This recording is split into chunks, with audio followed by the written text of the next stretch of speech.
Welcome everybody to the Silverstone 24-hour video for Team Project X. I've got a good video for you here. Let's start with some initial thoughts leading into the weekend. So it is a big weekend ahead, Silverstone 24-hour. See, today we're going to do the practice. We've packed the car with lots of stuff. First, we've got tuition at Wilton Mill, which I'm doing for a driver. So yeah, I do my own coaching stuff. Always got to stay busy. So doing that first. So we're going to go to Wilton now. It's going to take about 2 hours. And then we're going to head over to Silverstone where the rest of our team will already be there. We're going to see them, say hello to them, see what kart we've drawn, make sure that everything's in place and ready to go. And yeah, we'll get a few laps in today, I think, at Silverstone. So yeah, very busy, lots of things to do, lots of things to test. We're testing out some new stuff with the comms, testing a few cameras out, so plenty to do. So you can see this massive cloud above us, big grey cloud hovering over us here. We really didn't want it to rain for the tuition session or for our Silverstone practice. We really wanted the dry running.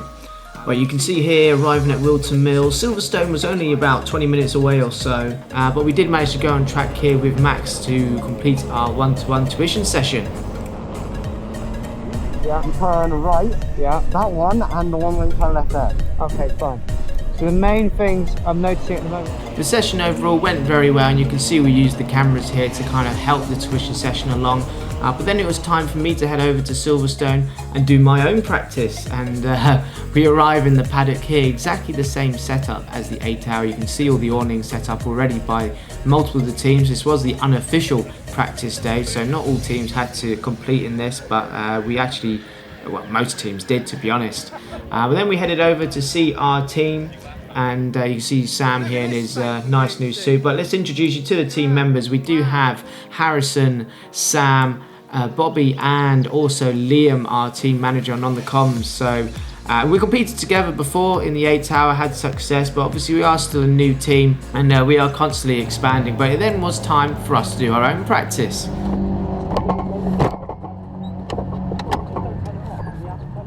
Jeez, you're tiny.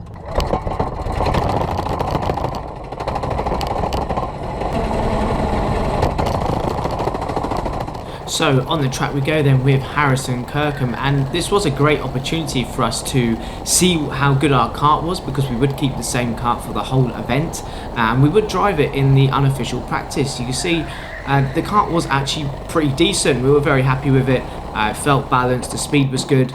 But there were a few issues already. You can see a lot of people getting black flagged. We did get black flagged as well, and also getting stuck on the scales as well, which is not something that actually happened at the 8 hour. But yeah, seemed like we had an issue with the scales there, driving off it.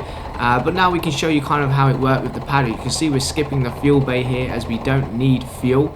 But we would dive into the paddock here with this entrance, and we would drive around, passing all the teams, so we get allocated a space, if you like, random, and we were just round this corner here along to the right hand side, so quite close to the circuit and the pit lane exit, which was really good. And it was another opportunity for us to get another driver in, and we just basically rotated between all of us so that we all got a reasonable amount of practice. I think in the end I only did about 13 minutes myself, but it's a track that we are familiar with, but it was just a good opportunity just to see what the kart was like and getting used to it and trying to switch it on as well.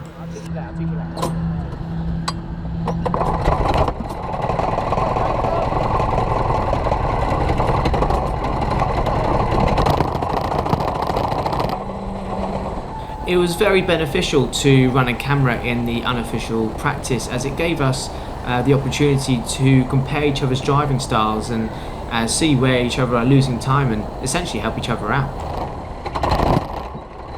Yeah, you're good.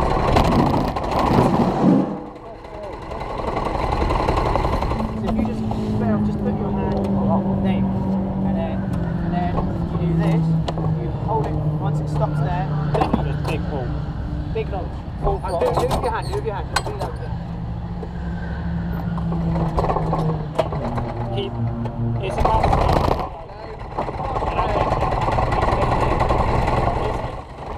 Another big element of the 24-hour pit lane procedure was the pit lane speed. Now, Silverstone have multiple speed guns in which you are not allowed to exceed 10 miles an hour. This would be very crucial when it came to the actual racing. as you would get a 2-lap penalty if you exceeded the pit lane speed, even by 1 mile per hour. So it was a big deal, and we needed to be careful with that. But yeah, regardless, it was Bobby's turn to get some laps, and you can see he's already very dialed in. This is very much the sort of style that he likes. So we just let him kind of put in a few laps here to conclude the session.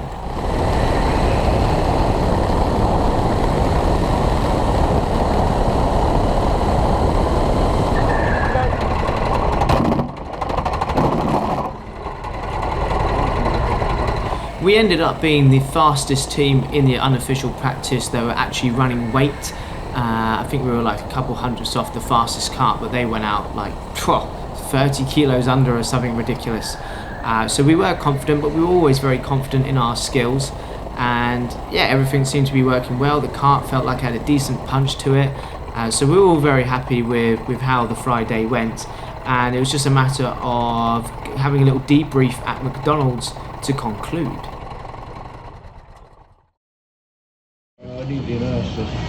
I think it's good though. It is good. So,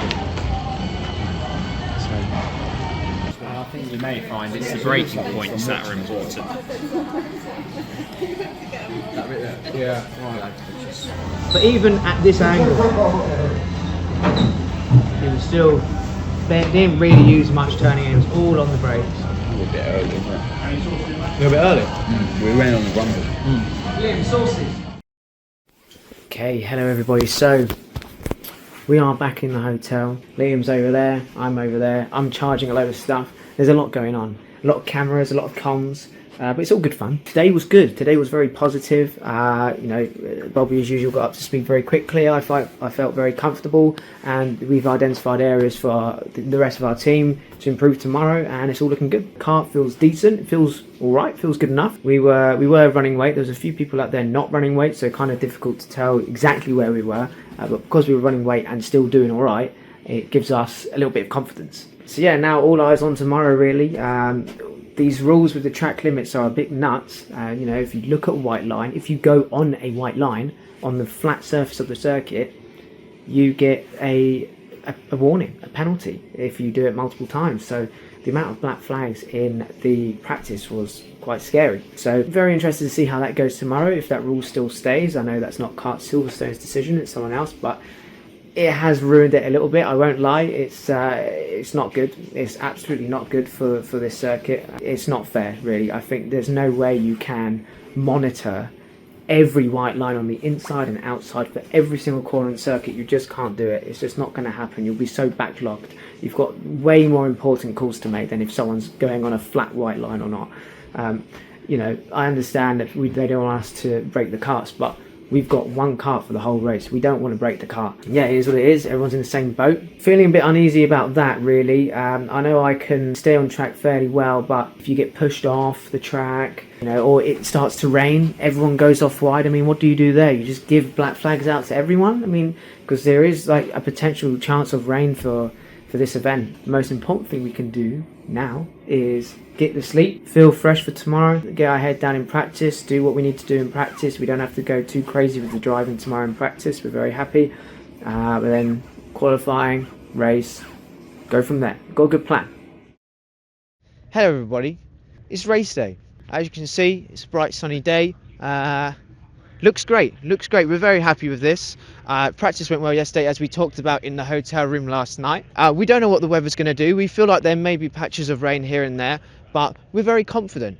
So as we said yesterday, big thing about the track limits. We'll see what they say in the team captain's briefing, but if you do go on the white line, if you look at it, if you even want to touch it, you will get done for it in warnings. There were so many black flags yesterday, so we need to be careful and avoid that. Also, what is very cool about this 24-hour race is that at the same time we have a C1 24-hour race, or something, some sort of car 24-hour race, and I do know that some drivers are actually doing both that race and this race as well, which is very unique, very cool. But for now, we're on the kart circuit, ready to give it our very best.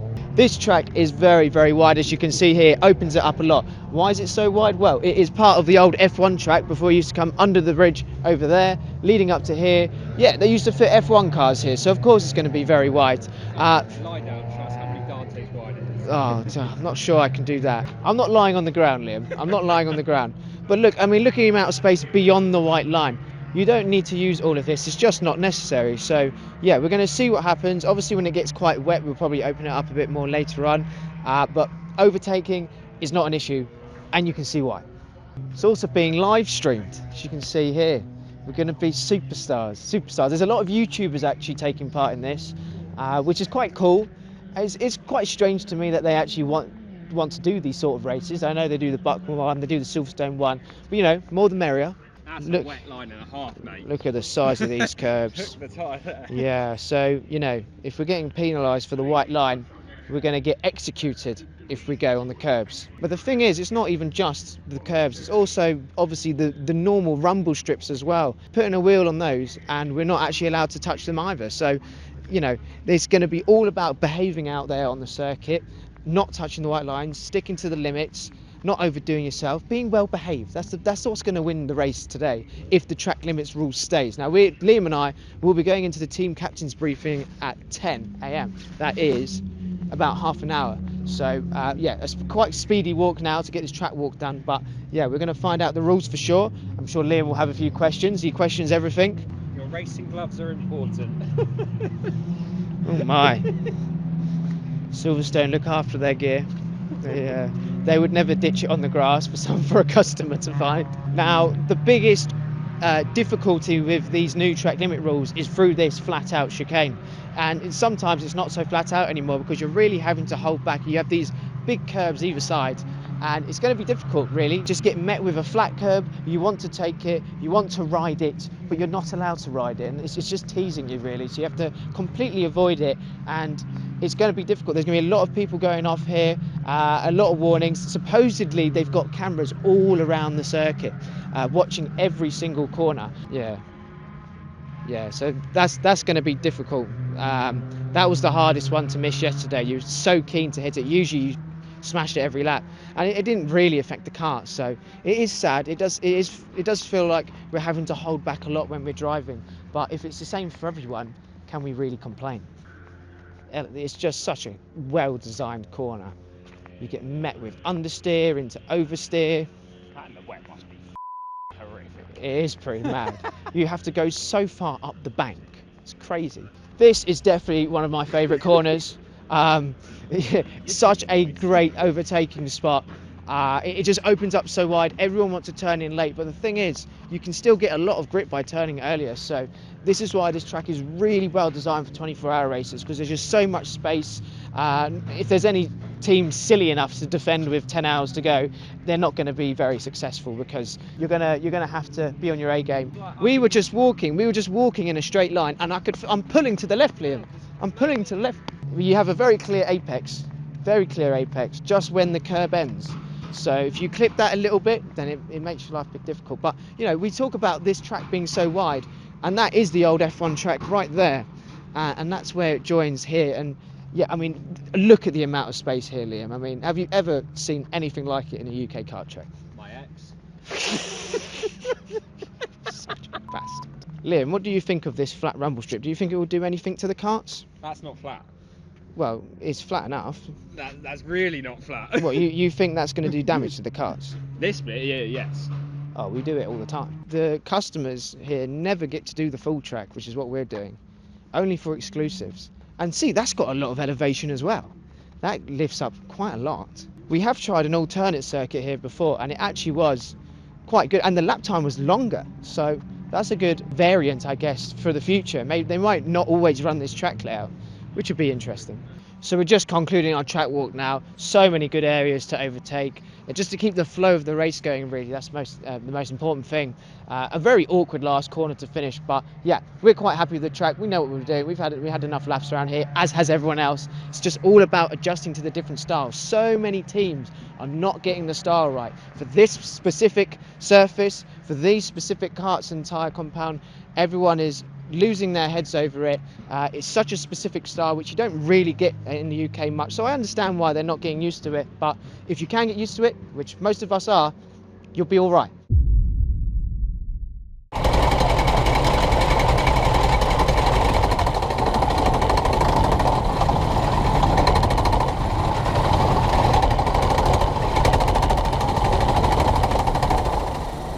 So we headed out for the official practice, and everyone was giving me weird looks as we left the pit lane because I was moving and they weren't. But if I see green, I go. But straight away we were dragged out the pit lane, and suddenly I'm thinking, hang on, what's going on here? And the kart itself, I mean, you could actually hear it through the camera. It just sounds flat. It does not feel like the same kart as yesterday. You can feel the power output is not quite the same. It just feels a bit too clean. No real punch coming out the corners. I know this is only within a lap or so, but straight away we can kind of see the difference compared to other karts. And yeah, I wasn't totally happy with this, but you know, we had to give it a chance. Had to give it a chance to warm up and see if it did improve. But it didn't quite improve. So immediately we're saying we have a concern straight away, and you know, it's not the same car as it was in unofficial practice. It didn't feel the same. The handling was obviously the same. Of course, it was the same chassis and everything like that. But when you kind of go through moments like this, you do doubt a lot of things. And yeah, it didn't feel quite the same to us. But we thought we'd give it a few laps, see where we were. We were not at the top, actually a little bit away from that altogether. So we did bring it into the pit lane, and we did want to have it looked at. Because we just have a concern that it was not the same as yesterday, and see what could be done.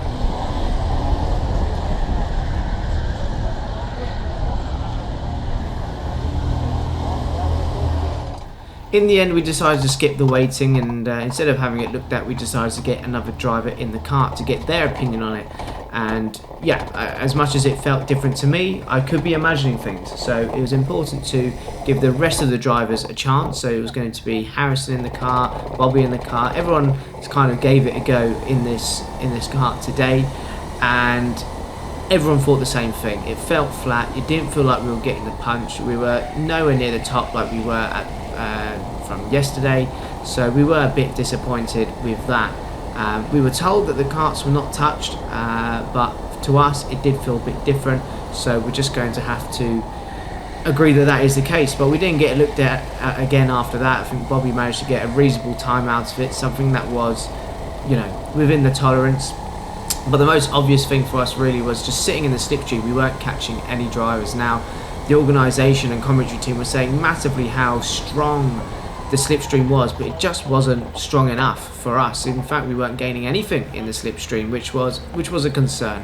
But in the end, it did start raining as well, but we decided to kind of call it quits on the official practice and just retire the kart ready for qualifying.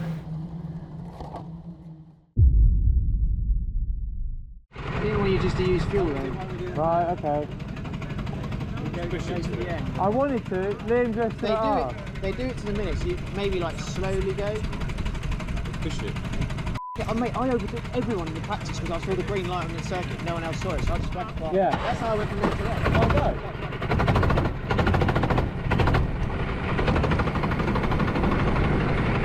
go. Harrison was the first person to do qualifying. Now, you had to run a different driver in each qualifying session as long as you progressed, which we were obviously hoping to with our lineup.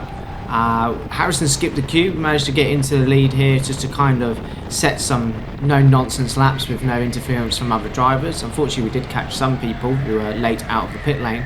But regardless, Harrison was really getting used to the style. You can see he's taking it very differently to some of the drivers. But a really good final sector here on this lap meant that he managed to get 4th place, best lap of a 16.3. So a very good job done by Harrison.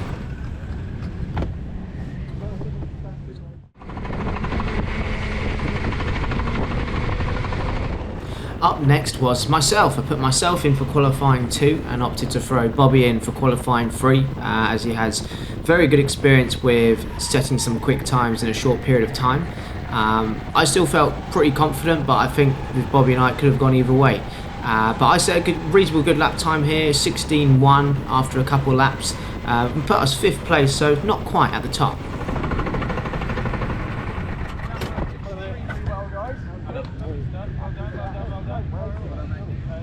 It's the top end, isn't it?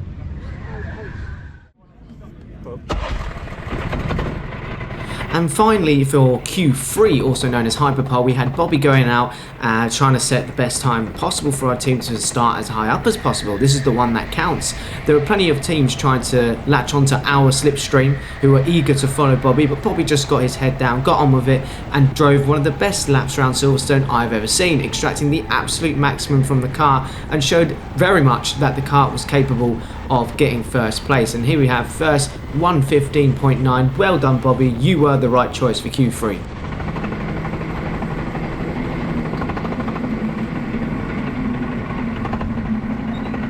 That's it, Bobs. Hit it here. What's the fuel saying? What's the fuel saying? All right, it is what it is. Hello, my boy. They've got way more fuel in this. Oh, not sure about that. Look at that, that's fuel saving to hell, that. It was then time to hit the grid and complete some interviews. You guys are no strangers to this circuit. You won in the 8-hour race. Is this the same team, all the same drivers? Yeah, exactly the same team, same drivers, just trying to perfect the track in many different places. But yeah, really good, really happy with the team.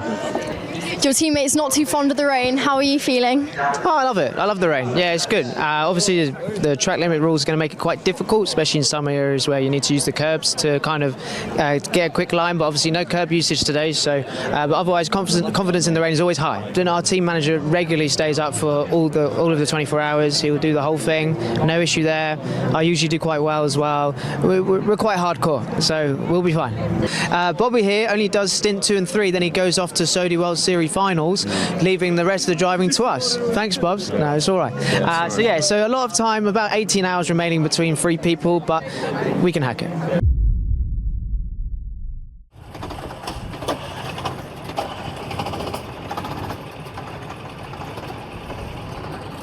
Good luck, mate. Good luck.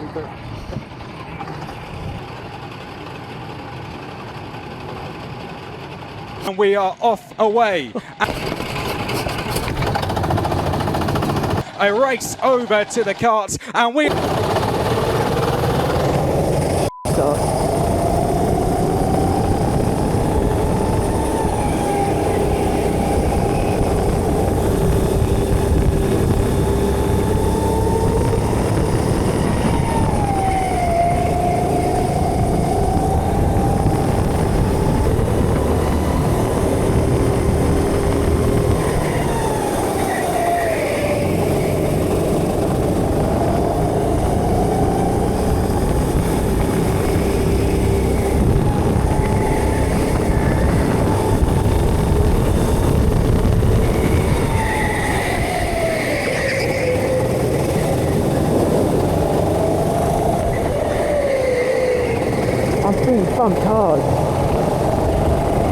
Four wide, it's 2 by 2 coming round the last corner here at the Kart Silverstone circuit. I've just been bumping past hard here.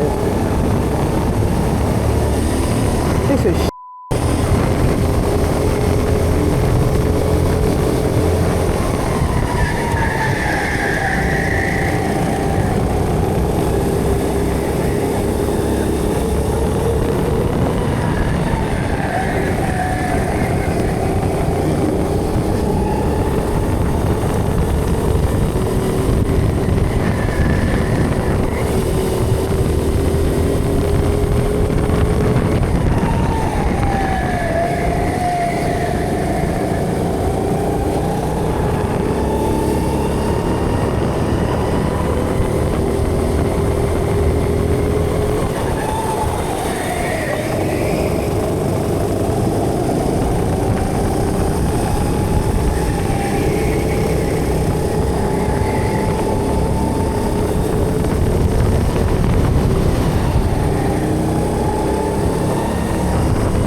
okay.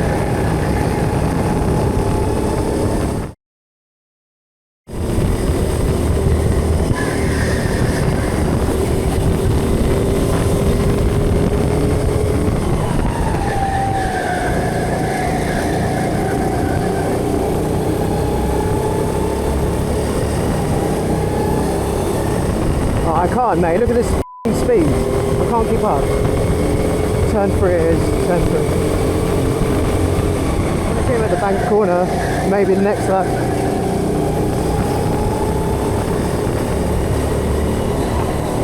Their car is cool.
Are they?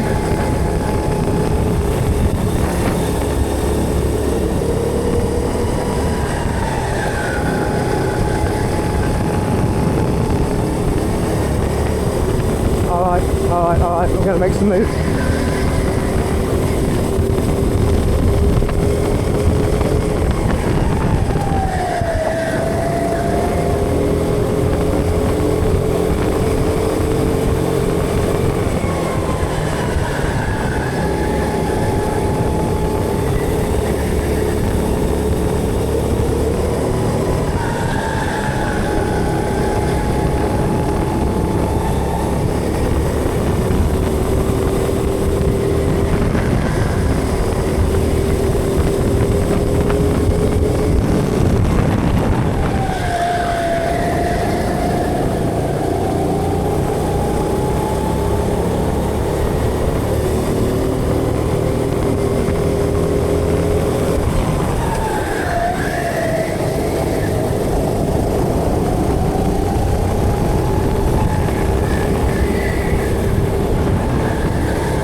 Okay.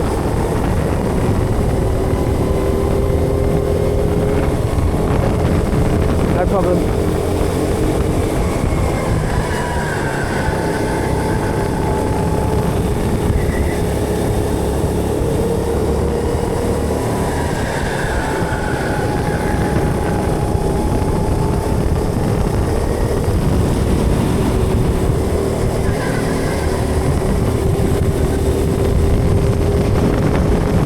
I've got a track limits, Liam. Don't know where.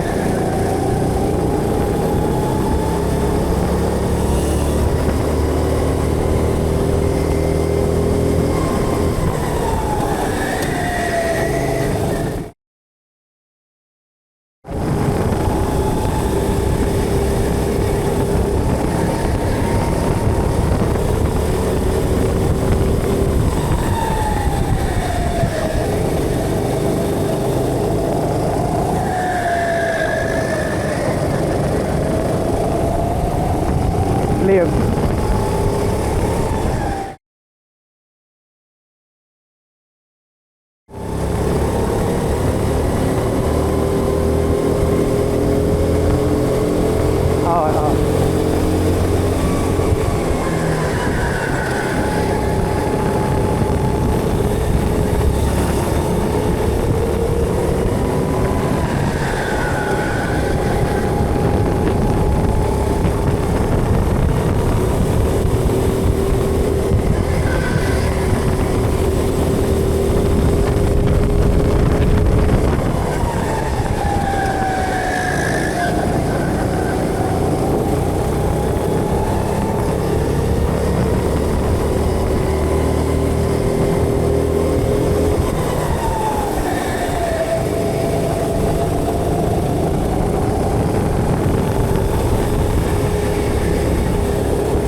What about now?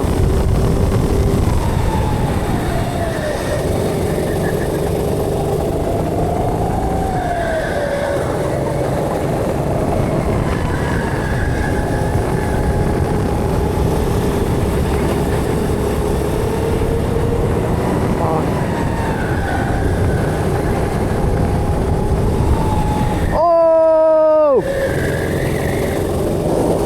Wow. So wet.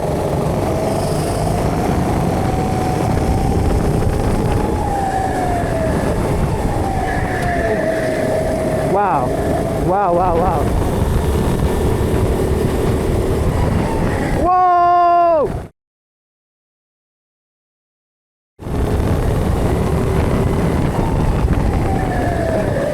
It's wet lines now.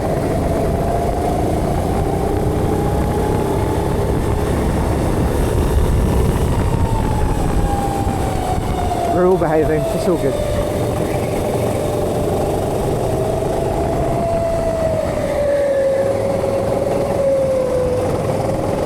That's maple.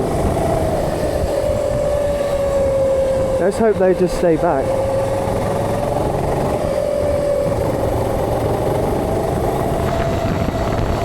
It's raining, so no point pitting, is there? On the visible bit, Liam, one sec, let me just do this corner. On the visible strip, it is just under a half. So a very entertaining start to the 24 hours, I'm sure you all agree. But as you can see, full wet conditions now. We kind of finished off on the visor camera with a full course yellow, and the conditions were kind of half-hearted and wet, kind of dry. Not really one way or the other, but now it's fully wet, and this is when we really came alive and we were really comfortable in the kart. The handling was good, we could really do whatever we wanted to do, and you can see we were able to get through the pack quite easily here. And if you look to the top left, you can see we've got a decent lead at this stage of the race, and this was helped by pitting under a full course yellow, which gave us a good advantage because it meant we saved a lot of time on the pit stop, because obviously a minimum pit stop time is enforced here, but by pitting while it's full course yellow you do save a bunch of time, and with it being wet actually teams could save a lot of time by pitting in these conditions, but it was the same for everyone by this point. And we can see we're just flying past drivers, really comfortable, just trying to be careful not to hit the curves, but it was eventually time up for me on track, and you can see now Bobby in the car finally to start his double stint and do the longest time in a kart that he's ever done in one go. So new territory for Bobby, yet alone with it being wet, because he had not driven this track in the wet before. He's always driven it in the dry, so a little bit of learning on the job, which he did do very well. You can see the names are all completely mixed up now in the top left, and this is due to an additional maintenance stop that was thrown in because of the lack of reliability with the chains. So fair enough to Silverstone for being able to arrange another maintenance stop. That was quite impressive to do that on the job. But yeah, you could see, you know, overtaking the wet, not always that easy because you have to lean on the outside driver. But it was time to kind of reflect on the start of the race and give a good in-person update. Okay, so we're currently a couple hours in, about 19.5 hours remaining, something like that. Bobby is in the car and he's doing very well. I managed to pick up 2 warnings in my stint, not good. That's just how it is really. But Bobby's doing great. It's currently wet, but it is drying. It's no rain anymore. So with the lack of rain now, yeah, it's going to start drying up. The stint time is going to be shorter again. Currently have a decent lead. We're completely offset in terms of the fuel. So we don't really know where we sit, to be honest, yet. There's a long race to go. There's been a few breakdowns as well. We're just trying to keep our fingers crossed on that as well. But yeah, it's going to be a long race. It's going to be tough. Bobby's just about to come in a couple minutes time. He's going to go back out again. He's feeling good, he's feeling ready, and he looks good out there, so why not? And then he'll drive off and go wherever he needs to go and leave the rest of the work to us. But he's done a great job as Bobby. I'm very proud of him, very pleased. And we're going to keep going from there. However, what Bobby had to deal with a lot with drivers who were just not thinking. You can see an example here, driver turning in on Bobby and then smashing the outside driver and then blaming him. So that guy not really having a clue what he's doing, to be honest. But he wasn't the only one. You also had this driver here who Bobby was alongside with, fully alongside, going into the last corner. And obviously there's no grip apart from on the outside line. They're out on the outside. You had to lean on him a little bit. That is just how it is in the wet, and that driver clearly confused as to why that has happened. But that is wet driving, my friend. These things just happen. But otherwise, Bobby was doing a great job at trying to avoid the curbs. I think he picked up a few track limit warnings, some of them not really justified because he was smashed off the circuit. But we can see here another driver catching up, and it was the owner car team. They were driving very well. They were smashing a lot of the curbs and getting away with a lot of them, I will say that. But they were a quick team, and Bobby was kind of able to latch onto them and just follow them around, which helped a lot. And you could see at this stage of the race, we were still leading, but with a black flag to come, it wasn't exactly all straightforward. But yeah, Bobby took us into the night. You can see he'd been in the car for multiple hours now in a row. He felt good, he looked good, and as I stated earlier on in the video, in the interview with Alpha Live, it was fairly easy to do a long stint around Silverstone. But into the night, we did have Harrison Kirkham take over. You can just see their third one in the picture there, and Sam Lovelace as well. And it really did stay wet, didn't really dry up much. But we're going to go into another update in person. It's dark. It's just gone midnight. A lot's been going on. A lot has been going on. We've been getting a lot of black flags. One black flag, but a lot of teams have got black flags. That unfortunately, because of a decision made quite high up from the Silverstone team, the track limit rules have been a nightmare. It's not been good. There's been a lot of full course yellows. There's been a number of breakdowns. It's been a challenging race so far. It seems to have eased down a little bit now. Harrison's out there at the moment. I think he picked up one warning, but other than that, he's doing a stellar job. We can't really say anything else. Seems to be quite confident in these conditions, and we're looking to double stint him, so he can get his beauty sleep afterwards, of course. And then Sam will jump into the car if he can do one. If he can do double stint, then great. But we'll see what the pace is like with him. I'm sure he'll do all right. I think he fares better in the wet, so that's good. As to when I'll go out, I'm not sure. I should really probably have a rest at some point. Might take my camping chair with me upstairs and go from there. But yeah, it's been a difficult one. We're currently running third. We're on the lead lap. We're completely offset with fuel. It's carnage. It's carnage out there. The weather can't make its mind up either. So, see how we go. And the sun rose with still 8.5 hours to go, maybe even more. And in the car at the moment, you can just see me in the back there in the picture coming towards us in the chicane. And well, what happened through the night? Well, Harrison did a great job. Some of the nuttiest overtaking I've ever seen in mixed conditions. I think he had only one off, but other than that, his pace was good, and he was flying out there, and it was very entertaining to watch, I must say that. Sam then went into the car in what had to be probably the most difficult conditions to race in, because when it came to overtaking, there was only one dry line, so very, very tricky to kind of nail it, but he really did come alive. And what I will say is, after the second mechanical stop in the night, the car suddenly returned back to the original speed that we had on the Friday. So whatever happened there in the second mechanical stop, it really helped us, because suddenly we just felt the punch again. They changed the front tyres as well to a different compound, and it just felt so much better. It was turning in so well. Silverstone had clearly done a great job in the mechanical stop, because it felt like we had a whole different car underneath us. It was really like night and day different. And yeah, we were loving it, absolutely loving it. You can see there going through the chicane again. So by this point, I still hadn't slept any at all. Harrison was sleeping in this moment, and Sam was kind of, he was in the tent, he was awake as well actually. And yeah, we were setting really fast laps, purple all the time. You can see very shortly, well actually now right there in the picture, Sam coming through the picture just in front of Nameless there, and it was very much us versus Nameless, and Maple weren't too far behind either. But while Sam was out there, while I was trying to get ready, I did have Alpha Live approach us to kind of show us around our tent. Where are you guys set up? Out of interest. We're in that blue awning over there.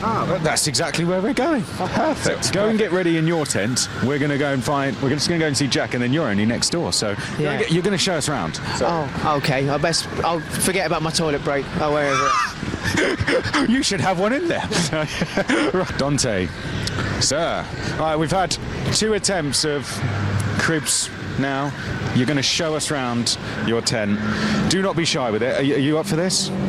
Yeah, I'm absolutely up for it. Right, the microphone is all yours, sir. Thank you. There you go. Okay, it's not a lot to see here, to be honest, but let's go and have a look anyway. It's a bit messy. The guy who owns this awning is now in France, so we'll be dealing with putting this away. That's fine. We've got a million chairs here, which is not actually used for sitting. It's actually used for just dumping all our stuff, so we don't have to bend down and grab it. We kind of dumped the laptop and the tech and the GoPros here, just so it's next to where we change it, so we can put cameras on quickly, not have to faff about too much. We've got our own scales actually just in the corner here. So we've got spare bags. It is a bit of a mess, but you expect that towards the end of a 24-hour race. It's just kind of what happens. We've got our own scales here to make sure that we're all the same relative to each other. It doesn't matter that is not the same as that, because we can just all go off what it says for one person. And yeah, they've been very reliable. Tables here, lots of weight to keep the awning down. Some people's awning have gone flying, not ours, thankfully. It's nice, safe, secure, strapped away. I like the privacy of this, looking out to the pit lane here. It's a good setup, and that's kind of it really for this. But yeah, thank you. Welcome to our crib.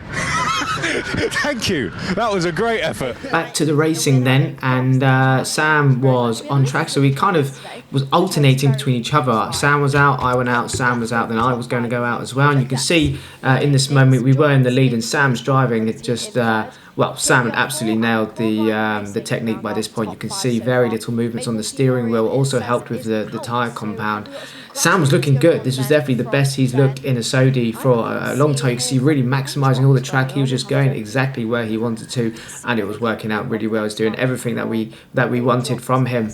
We're trying to recover a penalty in the night, actually. A few penalties, actually. One for track limits, and then another one for speeding in the pit lane by 1 mile per hour. So we really had lost a lot of laps through black flags, as did a lot of teams. Also, a lot of teams had issues with their carts. So yeah, it was very nip and tuck with that. But Sam was doing excellent. You can see here he's just so controlled, so relaxed, and this is what we like with Sam. And Sam didn't pick up any warnings at all, so he was definitely the cleanest driver out there between us. But then it was time to do another swap with me jumping back in the cart.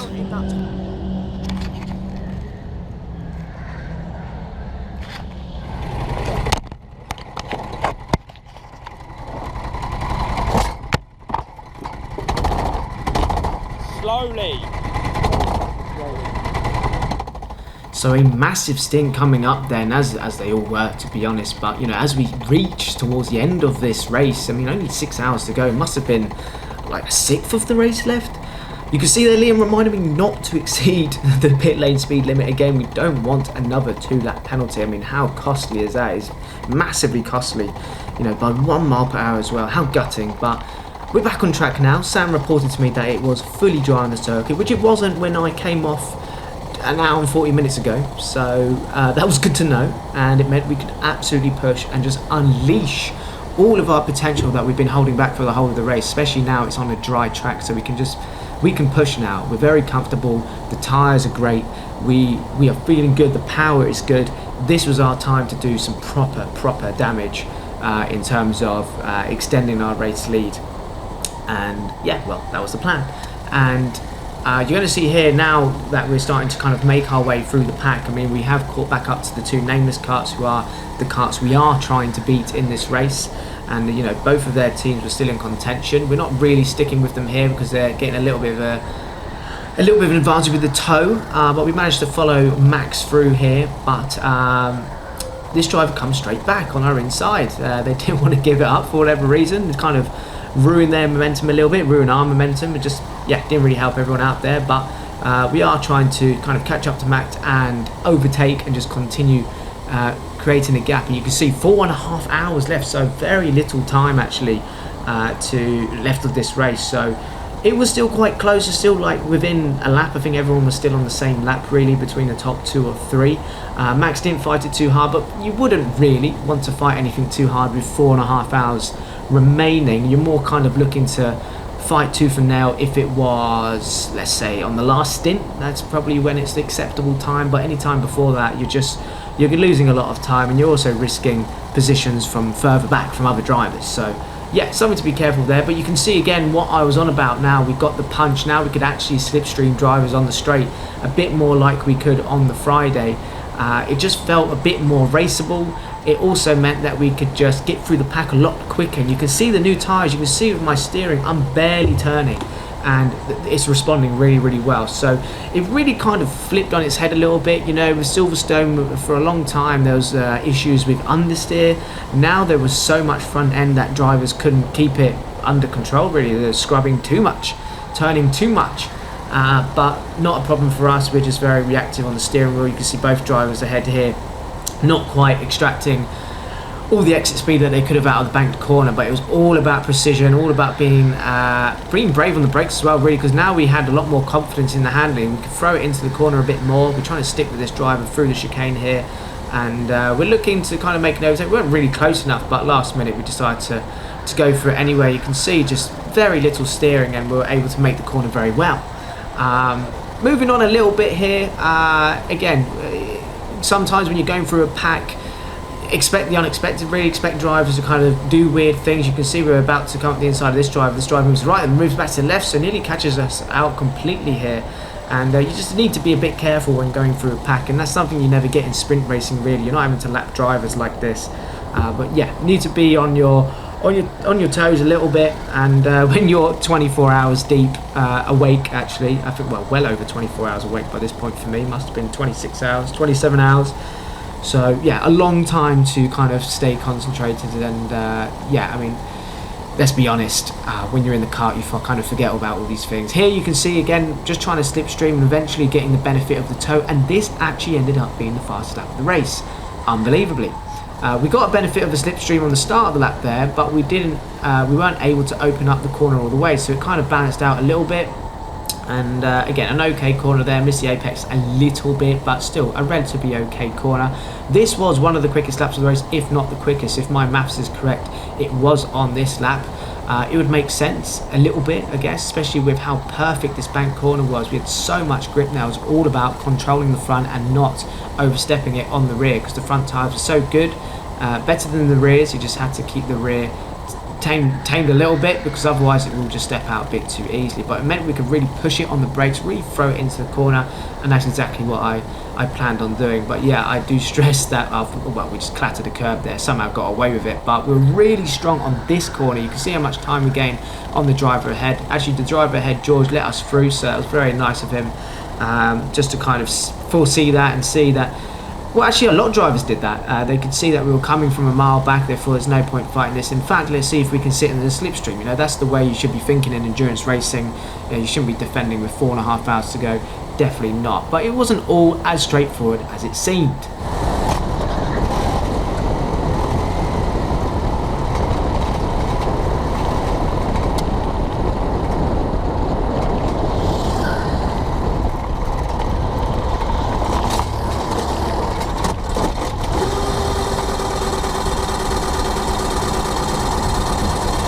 Dap the fastest. Oh no. Oh, not again. Project X. Oh, Project X going slow. Oh no. In this stage of the race. Have they run out of fuel? Have they got their engine in a bit of a twist? Stay out the way of the track. They pulled off to the side. This is huge for the race. I think the chain's gone. I think the chain's gone.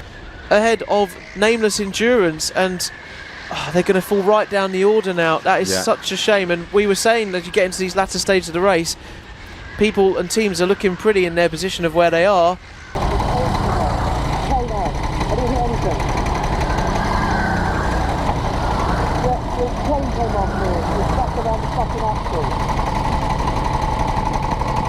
You okay, mate? What's up? Chain's falling off. The chain's wrapped around the axle. I need someone to come recover. Chain's falling off and wrapped around the axle.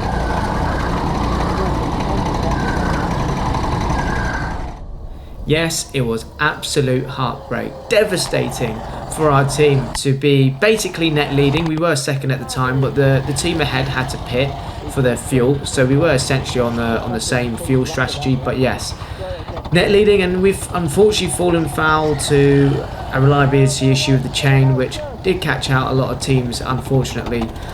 Silverstone did have a good recovery process here where they were able to get the car back to the pit lane and, well, pick us up first. Obviously that's the most important thing, get us to the pit lane into another car, but we were devastated, and this is exactly when I felt quite tired. But even after all that, Alpha Live chose that this was the perfect time to interview me following the old breakdown. Scenario. Do not put so much Stating for the Project X team, I'm going to get a quick word with you while you're switching carts. How frustrating is that for you and the team? Massively frustrating. It's just the chain's wrapped around the axle. There's nothing we could have done about that. It's a complete mechanical failure. It happened in a straight line, didn't hit any curves. It's just how it is. And you guys have been so consistent. We'll walk to your new kart. You guys have been so consistent. You won the 8 hours. Where do you think this sets you now with not long left? I have no idea. We'll see. Liam? Well, good luck. There you can see the driver heading into his new kart that was ready to go for him. How devastating, though, for the Project X team. We've been saying up in the commentary box, they are one of the most consistent teams.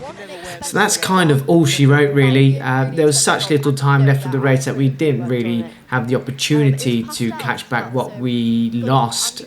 We managed to swap into one car, but then it basically ran out of fuel very quickly. We managed to pit in time, but it was losing fuel first, so we swapped again into another car, into 18. You can see Harrison Kirkham just not able to keep up with anyone in that car, so that was about 2 odd seconds off as well. So we ended up swapping again, and yeah, we kind of accepted defeat by this point, because there was no way back from this, and you can see even more breakdowns. It's been heartbreak after heartbreak after heartbreak. It's been a very mentally draining race, but even after all our troubles, we were still on to win, and that's what hurts the most until the breakdown, which you saw. Then we got another kart, which was okay. We could still do 14.7, so it's good times. We then couldn't get any fuel out of that tank at all. We could only do an hour 20. It turned out the fuel was leaking, so that answered that question. Not so good. It's been very tiring. I've been up for almost 30 hours now, maybe more than that by now. So I am quite knackered. You know, we put heart and soul into the race to fall very short in the end. We decided to swap the third car, so we're now onto our fourth kart now, because the other one was about 2 to 3 seconds off the pace, and it's loads of teams that have constantly been swapping it out because it's just not quick enough. You know, we really got the most out of every kart that we drove. I think we proved again that we can compete at the top, and that's the most important thing. So yeah, very pleased with our performance. Our progress was really good, but yeah, sometimes the result doesn't always reflect it. We ended up just changing the car. We would have finished P6, but Harrison wasn't enjoying it with the car, and you know, we knew we weren't going to get top 3 at this point. So yeah, call it a day and try again another time. Thank you very much for watching. And So I would like to conclude this video with a massive thank you to my team who put a lot of effort into this event, a lot of time and sacrifice into trying to push for the best result possible. It was really good to see how we progressed as a team, and yeah, there were so many safety car restarts at the end there. There was a lot of carnage. I think, yeah, maybe it was a good thing we weren't still in the battle because it looked like it got a bit feisty. But I also want to send a massive thank you to Silverstone, who, aside from all the troubles, they've been able to achieve a lot in a short space of time. Being able to run an event like this is no small project, and it's fantastic that we have this place up and running big events already. We can't wait for the next one, absolutely. So a massive thank you to them, and thank you to you for watching. In the queue.